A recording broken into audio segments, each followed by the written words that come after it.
Luka bakar tidak hanya menghancurkan kulit, ia menghancurkan rasa percaya diri, membakar rasa aman, dan mengoyak koneksi sosial. Bagi sebagian orang, rasa sakit paling menyakitkan justru dimulai setelah luka fisik sembuh. Dalam video ini, kita akan mempelajari luka bakar secara utuh, dari luka di permukaan hingga luka paling dalam. Penelitian terbaru menunjukkan 64% pasien mengalami gejala PTSD 6 bulan pasca kejadian. Banyak juga yang menunjukkan tanda depresi berat, gangguan harga diri, dan disosiasi sosial. Faktor-faktor seperti ukuran luka, lokasi strategis, wajah, tangan, dan dukungan sosial yang minim memperbesar risiko gangguan psikologis.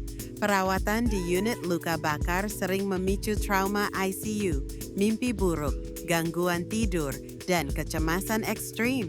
Bayangkan, Anda harus menjalani debridemen harian, suara alat medis terus berbunyi, dan wajah Anda tidak bisa dikenali. Tanpa pendekatan trauma-informed, rumah sakit bisa menjadi tempat munculnya luka baru yang tidak terlihat. Luka bakar mengganggu identitas diri. Bagi banyak pasien, mereka tidak hanya kehilangan kulit, mereka kehilangan siapa diri mereka. Ibu kehilangan peran pengasuhan, pekerja kehilangan rasa percaya diri di tempat kerja, pasangan kehilangan keintiman dan komunikasi.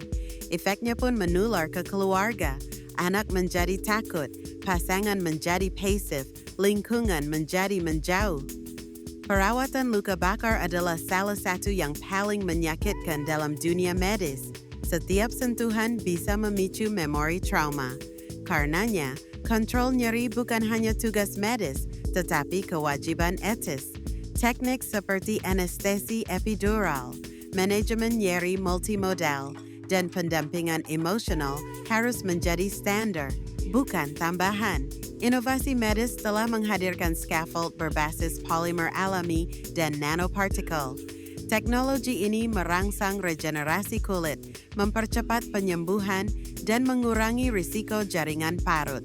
Namun, pertanyaannya bukan hanya bisa sembuh, tapi apakah pasien bisa hidup kembali dengan bermakna setelah sembuh?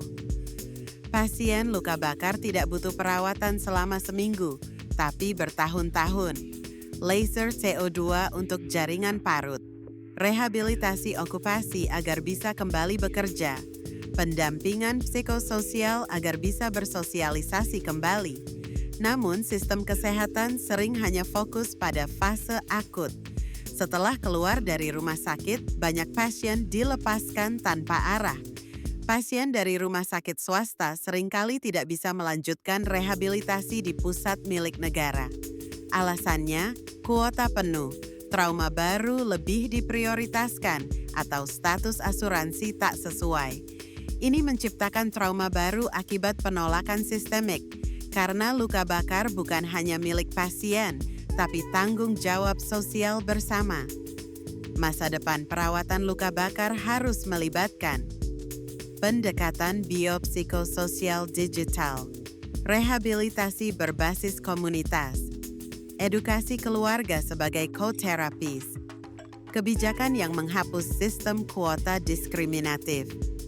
Karena tubuh memang bisa sembuh, tapi yang menyelamatkan jiwa adalah rasa dimengerti dan diberi kesempatan untuk pulih. Luka adalah bagian dari sejarah, tapi bukan takdir.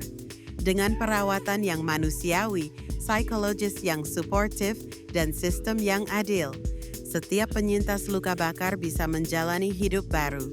Mereka tidak hanya bisa sembuh, mereka bisa menyala kembali,